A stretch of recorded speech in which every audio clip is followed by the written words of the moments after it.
Well, welcome back to Mr. Obsolete's Vintage Homesteading.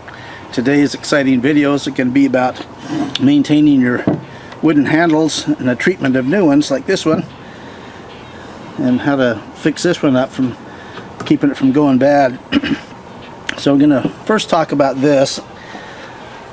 This is your typical new type of pitchfork, and sold by True Temper, common brand that everybody sells. It says USA right there, but right above it says assembled in, so it's made out of different things. So the first thing you want to do is take off the labels. That's what the original wood looks like.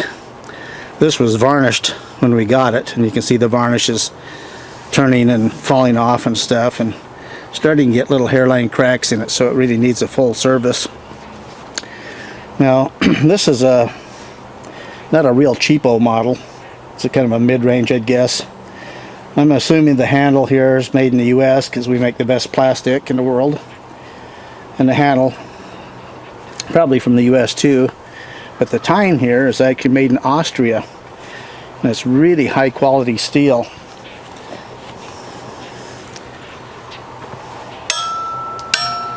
Sounds just like a tuning fork. It's not prone to rust and still vibrating. It's amazing. Good stuff. Too bad we don't make stuff like that here anymore. Anyway, the handle on it is what we're going to talk about today.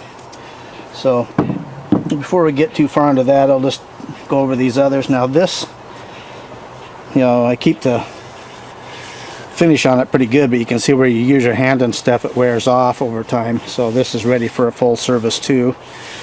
And we use our boiled linseed oil on it. And I've maintained the handle here, but this poor thing is always getting dropped in the dirt, and so the top here is really scroungy looking and stuff. So we'll sand that off and take the head off of here in just a little bit. So I'll be right back. Okay, what we're going to be using today to sand this is this belt sander here. It's an old vintage Powercraft made and sold by Montgomery Wards, I should say. Got my Montgomery Wards hat on too. One thing I'll say about these old tools, they're sure a lot better than the new ones. I have a newer one, an Enco, and it's a piece of crap compared to this thing. I inherited this from parents, but it's very simple. It's just got a wheel and the belt rides on it. It has a bearing in here. My new one just has a plastic bushing and overheats and chatters when it gets hot, so this is much better. So anyway, there's two areas, work areas here. There's a bar right here you can push against it, and then up here, if you push against it, the belt will flex back a little bit, and for working on the handle and stuff, it's best up here because it fits around the circumference to a certain degree. So I'll get my safety gear on and we'll be right back. Okay, well, we'll plug it in, and don't have any electricity. Be right back. Okay, we got electricity.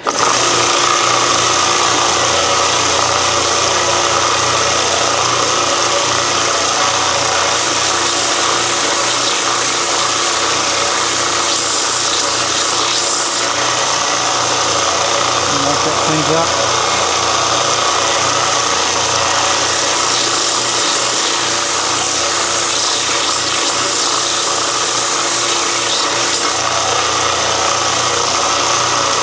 Anyway, we'll continue and be back when we're ready to show it off.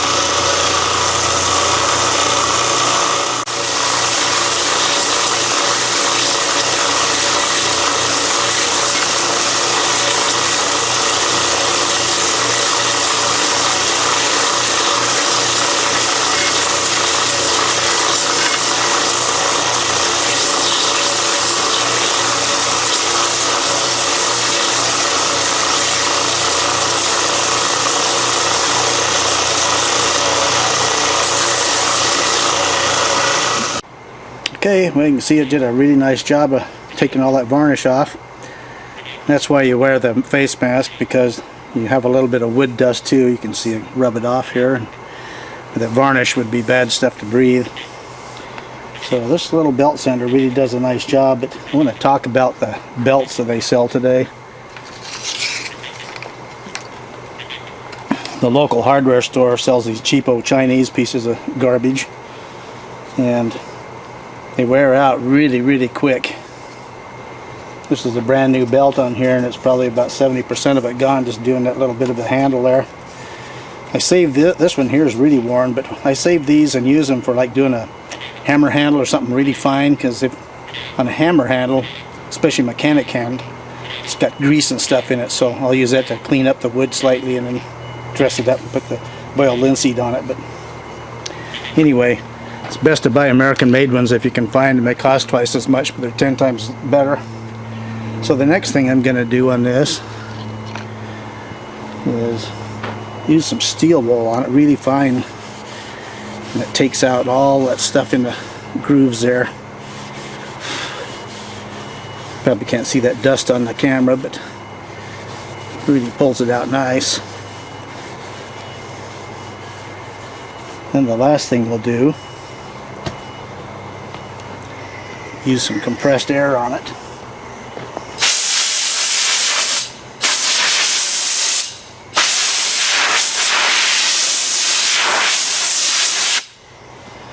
That way we get a super clean surface for the linseed oil to soak into. So what I'm going to do next, before I put the oil on it, I'll do a quick shot of this poor old rascal here. I've had this for many years. The company that made this is Diamond, which made pliers and stuff, are really top-notch stuff, but they're no longer with us. But anyway, we'll take the top off here. And you can see how the wood is super dry in here, full of dirt and stuff in here, although I've maintained the rest of the handle pretty good. But I'll sand this real quick, then we'll come back and treat both of the handles at the same time. So we'll be right back.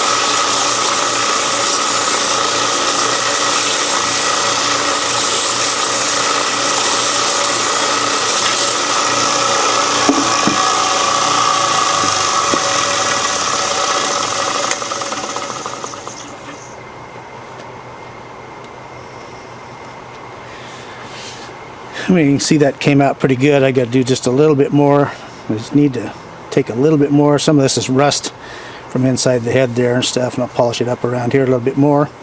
The last thing we're going to do, clean the fresh wood here on the top. That way the linseed oil can soak down in. So we'll be back when we're done.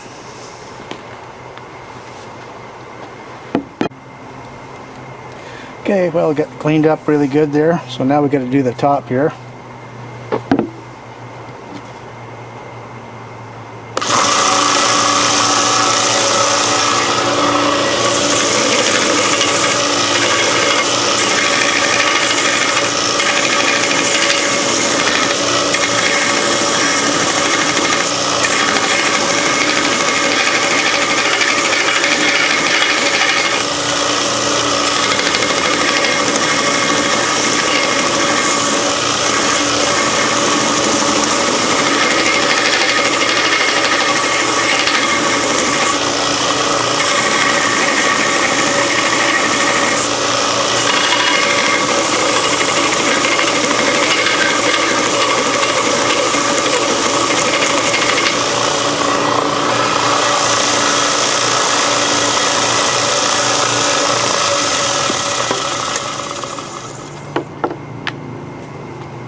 Okay, we got a nice clean surface there, so we use a steel wool on it and a little compressed air.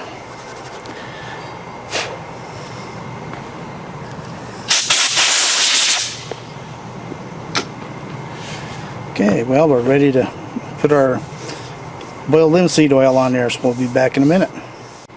Okay, well, we're ready. So we've got our boiled linseed oil here. There's some talk on this stuff, what's in it, besides the linseed oil and stuff. Some say there's solvents in it, some say lead. I have not been able to find out any of it, if it's true or not, but anyway, we'll use our Cornwell screwdriver as usual. Take it open here. We'll put some in here.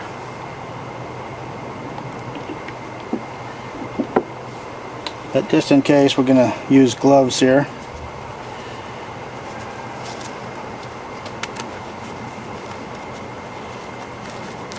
Put these miserable things on here.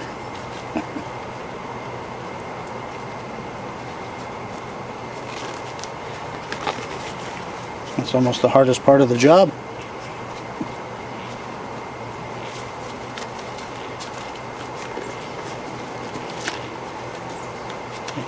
Now, I use cloth to put it on. You can use a paper towel and stuff too, but I like using this because it holds more of it. It soaks in good. And then when I'm through, I cover it up, and that way I can store it for a long time and it won't go bad. So anyway, you get this out here.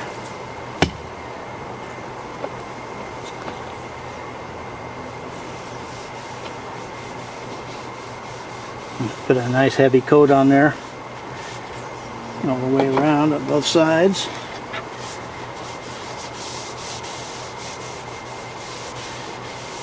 See it soaking in. I want to work it in a little bit. So I'll put 3 or 4 more coats on it before I put it away. Now this, like I say, I've maintained it pretty well. This is the weak point up on the heads of just about any wooden tool. And here's what total neglect looks like. The head broke off this thing years ago. It's just no piece of junk, but just keep it around just to show what can happen. The wood isn't treated properly. Well, the head is where the problem lies, as I showed you on that axe handle and stuff. So I'm not going to actually wipe this down very much. Do a little bit of it here. But what I'm actually going to do, I'm going to take this plastic sack and I'm going to put some oil in that, put it over the end like that, and put it inside this container. And that way I can close up the top here to keep the oxygen out. I'll let it soak for a week because, you know, you can always wipe the handle down and get the stuff in, but where the head's at, stuff like that, there's not a real good way to get it in. Put some on the top and it soaks in, but it doesn't go that deep. So anyway, that's what I do on that, and I do that on the axes too. This one's just about ready for a service. My little Evansville I use all the time. So I'll do the same thing, put it in a sack and put it in there and store it away for a week. And then when I'm done, I don't take the oil off because it leaves this nice patina on here. And it keeps them from rusting. It's really nice. Same with my big old monkey boards, since we're monkey boards day today. And the one way that I can tell how the wood is treated properly, every piece of wood is different density. Some of them require a lot more service than others. Now this one is just about perfect, but what I do, you take your bare hand and hold it and it'll feel like it's slightly damp. But if you take a paper towel and wipe it, nothing comes on your hand. And that's how I tell. If it starts to feel dry, then it's time for oiling again. So anyway, we'll be back here in a little bit with some more BS. Okay, there's different types of oils you can use. I use boiled linseed oil just about all the time. You can use teak oil. Somebody gave me this, so I'll use it up. They all do the same thing, and this is Watco Danish oil. The difference on this is it has varnish mixed in with it. You have to shake real well before you use it. But personally, I don't like the idea of putting varnish in there because it'll dry and keep the oil from getting in the pores, in my opinion anyway. So anyway, we get a piece of dry wood here. We'll put some on there and show you how it draws in. Be right back.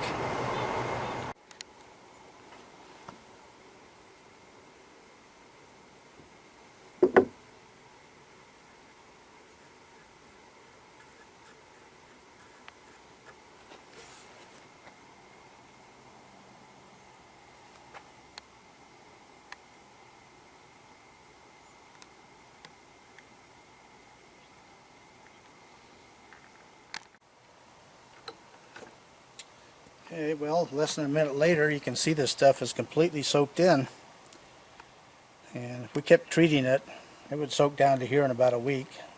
And it works by capillary action, and what that means is there's pores in here, and then there's the fibers. And so as the oil goes in, it goes between the fibers, and it draws the oil in behind it until it goes through. And what makes a handle good, if you let them get too dry, they break off like this. This is really lousy wood besides, but still. The oil in the wood actually keeps the fibers flexible, because an axe or something, you're hitting with force and stuff, and it has to absorb that energy. So when the fibers can flex a little bit, that's what keeps them from breaking off. So we're going to talk about this here for a second. This is just your typical poor man's rake, and low quality. The head's still good, and actually the handle is usable. So I'm going to cut this off, and I'm going to try and get this piece of wood out of here. So we'll be right back. Well, we're going to cut the bad end off this, and the wood's pretty good up here, about an inch. Going to be using our vintage Stanley hard-tooth saw here.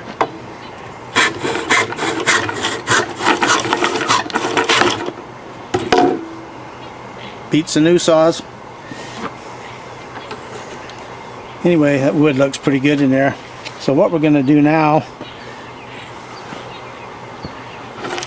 we're going to try to retrieve the end of it where it's broken off in here. So I'll remove this screw, and I put a screw in here, and then I need to take this band off here, which holds it in place, and then we'll use a slide hammer and pull it out if possible.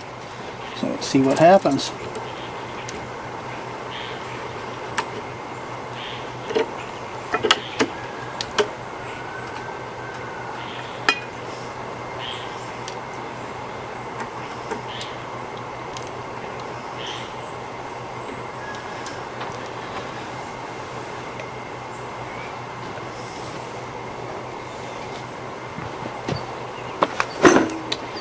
Now we need to drive this ring off here. I'm going to be using really good old stuff here. So you want to pick and choose the right tool. You don't want too big or too small. You want just right for doing this type of work. There we go. Came right off.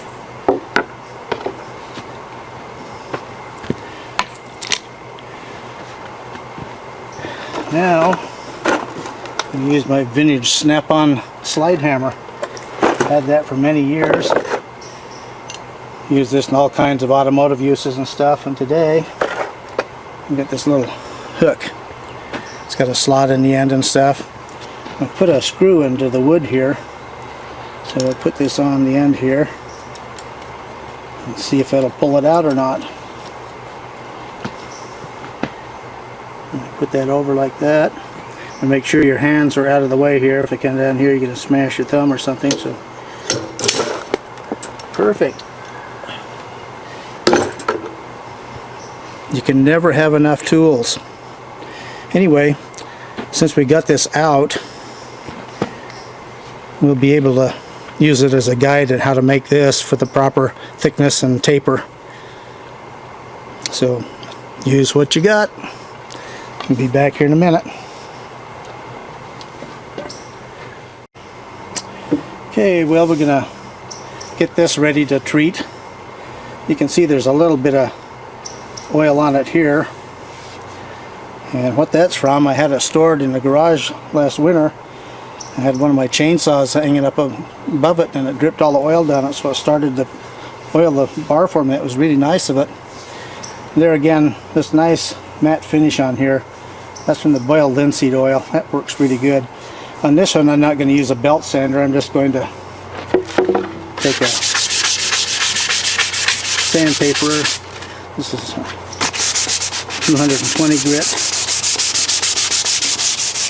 Just clean up the surface.